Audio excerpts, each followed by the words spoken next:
ပြန်ပြူရသည်ဦး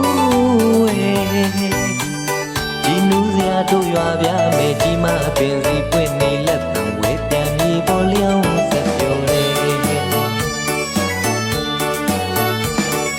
ဒီယူသုံးမြူမုံလွင်ပါတဘာပြန်ပြူရသည်ဦး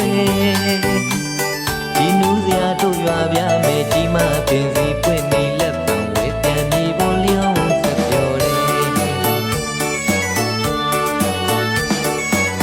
တို့ရွာသူပြိုပြူတဲ့တင်နဲ့တချင်းတန်မြိုင်တီကရဲ့တချင်းတန်မြိုင်တီကရဲ့လက်တံပွင့်တော့ရောက်လာမယ်ရွာကလေးမို့မွေပြောဝဲရွာကလေးမို့မွေပြောဝဲဦးကိုဦးမြူတို့လို့ရဲ့ပြောဘက်ကိုရှာနှစ်သိန်းငါနေမယ်